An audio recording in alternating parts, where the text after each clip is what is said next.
और शनिवार होने के बाद मार्केट बंद होती है, संडे भी आपको मिला है, तो इसलिए असमंजस ये लग जाता है कि इस शेयर को अभी खरीदें या नहीं खरीदें, क्योंकि रिजल्ट आपको शनिवार को देखने को मिल रहा है। तो बात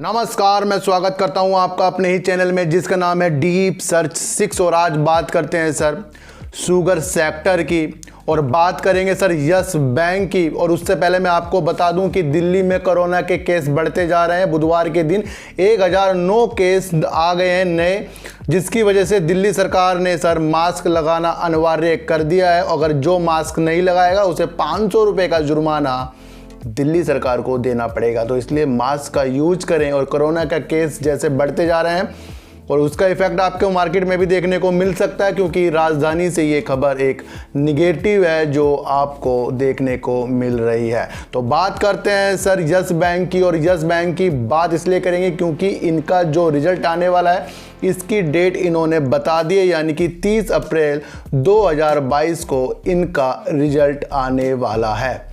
तो तब तक के लिए आपको थोड़ी बहुत तेजी यस बैंक के शेयरों में देखने को मिलेगी। 3 क्वार्टरों से इसका रिजल्ट जो अच्छा आने की कोशिश में लग रहा है, उसके बाद से जो हम सोच लेते हैं कि ये तेजी की रुख हमें दिखाएगा, लेकिन फिर वो ऐसा नहीं करता यस बैंक और सुस्ती की तरफ चला जाता है। तो अंदरूनी काम अभी यस बैंक में सही नहीं हुआ है। उम्मीद है कि रिजल्ट अच्छा आना है और अच्छा आने की वजह से थोड़ी तेजी आपको उससे पहले ये दिखा सकता है।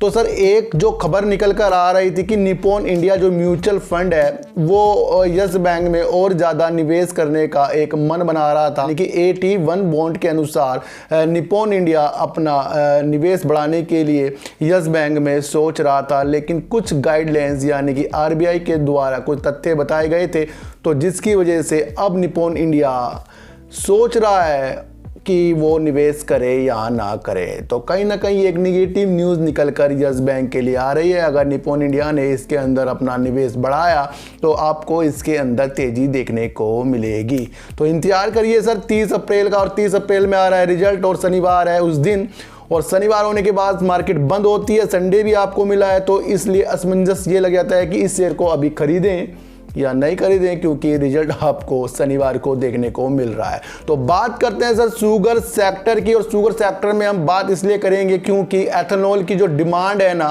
दिन प्रतिदिन बढ़ती जा रही है, क्योंकि पेट्रोल का एक दूसरा रूप एथेनॉल को भी देखा जा रहा है। तो कहीं ना कहीं आपको जो शुगर फैक्ट्री होती है यानी कि चीनी मिले, उसके अंदर आपको तेजी के संकेत आने को दिख रहे होंगे, जैसे कि रेणुका शुगर में सर अडानी वाली जी भी एक न्यूज आ रखी है जो इसको खरीदने की बात बताई जा रही थी, उसकी वजह से भी इसके अंदर आपको तेजी देखने को मिल रही है। रेणुका शुगर आज भी आपको 1.5 से 2 रुपए का उछाल मारता हुआ दिख रहा है। मैं आपको बता दूं कि ब्राजील और थाईलैंड एक्सपोर्ट के मामले में, शुगर एक्सपोर्ट के मामले में नंबर 1 है वर्ल्ड के, और तीसरा नंबर आता है इंडिया का। और डिमांड जैसे ही शुगर की और एथेनॉल की बढ़ती जा रही है, तो इंडिया की जो चीनी मिलें हैं ये आपको ग्रोथ की तरफ जाती हुई दिखाई देगी। तो ध्यान रखिए सर, चीनी में आ रही है तेजी और एथेनॉल भी इसका एक मुख्य कारण है, और हर कंपनी इसमें अपने आगे बढ़ने के लिए कोशिश कर रही है। और जब कंपनी आगे बढ़ने के लिए कोशिश कर रही है तो आपको उसके जो इफेक्ट होता है उसके शेयरों में देखने को मिलता है। एक चीज़ मैं आपको बता दूं, जिस चीज़ की डिमांड ज़्यादा बढ़ती रहेगी उस चीज़ में आपको तेज़ी आती हुई दिखाई देगी। यानी कि अगर आपके पास कोई एप्पल का फ़ोन है, वो सिर्फ आपके पास ही है, तो उसकी कीमत करोड़ों अरबों रुपए में हो जाएगी। मैं आपको बता दूं, अगर वो एक पीस है, अगर वही पीस हज़ारों है ना, तो उसकी कीमत कम हो जाती है। तो यही कारण है कि जब डिमांड बढ़ जाती है तो शेयर भी बढ़ना शुरू हो जाते हैं। हर जगह हर तरफ कोई भी चीज़ आपको जो दिख जाती है तेजी की तरफ, उसकी तरफ फिलहाल ध्यान देना उसके काम को देखकर पड़ेगा। अगर बेवजह आपने तेजी को देखकर किसी पे अपना शेयर लेने का मन बनाया तो हमें कहीं ना कहीं धोखा होने के जो चांस है 100% बढ़ जाते हैं, क्योंकि हमने उसके काम को देखकर नहीं पैसा लगाया है। तो सारे चीज़ों में यस बैंक में सर देखो मेरी होल्डिंग है, और मैं यस बैंक से मैं आपको बता दूं, जब मैं शुरू में आया था, जब मैंने इसका शेयर 11 रुपये 70 पैसे के लिया था, और जब इसमें अपर सर्किट लगे थे, वो मुझे एक ऐसी संभावना नजर आई थी जब मैं नया था, अभी ज़्यादा पुराना नहीं हूँ, तो उस टाइम मुझे ऐसा लग रहा था मैं एक जीरो और बढ़ जाए। तो ये 20 रुपये तक जब ये गया तो मेरे दोस्तों ने कहा इसे सेल कर दो भाई।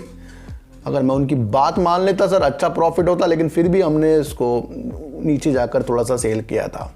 और फिर कई बार तो इसको मैं सर लेता हूँ फिर बेच देता हूँ, और अब भी मेरे पास है। और इंतजार यही रहेगा कि इस जो होल्डिंग को थोड़ी रखी जाए और थोड़ी आगे तक छोड़ी जाए, क्योंकि इसके अंदर मुझे पता है तेजी आना संभव है, काम इसका बहुत अच्छा है और प्रॉफिट बैंक दे रहा है और ARC के लिए काम कर रहा है और अच्छी काम करने के लिए ये तत्पर अपने इंटरेस्ट को भी बढ़ा रहा है, लोन ग्रोथ भी ये बढ़ा रहा है और डिपॉजिट भी इनकी बढ़ती जा रही है। तो क्यों ना हम इसके अंदर शेयरों को रखकर 5 से 10 साल तक का इंतजार हमें करना पड़ेगा। शॉर्ट टर्म वाले आपको तेजी देखने को मिल सकती है, अगर लॉन्ग टर्म का आपका विषय है तो आपके लिए शेयर बहुत अच्छा है। तो शुगर सेक्टर में आ रही है तेजी, एथनॉल का बड़ा कारण, और ब्राजील थाईलैंड के बाद भारत तीसरे नंबर का एक एक्सपोर्ट बन रहा है शुगर के लिए, तो उसको भी आपको देखना चाहिए। सारी तथ्यों को जानने के लिए मेरे चैनल पे आइए जरूर सर, सब्सक्राइब भले मत कीजिए लेकिन मेरी बातों में गौर से रात को बैठकर एक ऐसी सोच बनाइए कि जो मैं बोलता हूं वो होता जरूर है, और वो होता क्यों है इसके बारे में पूरी वीडियो आप देखिए और सोचिए कि हर चीज हमें पता तो न्यूज़ देखकर ही लगेगी सर। तो फिर मिलेंगे आपसे वीडियो के साथ, जब तक के लिए नमस्कार।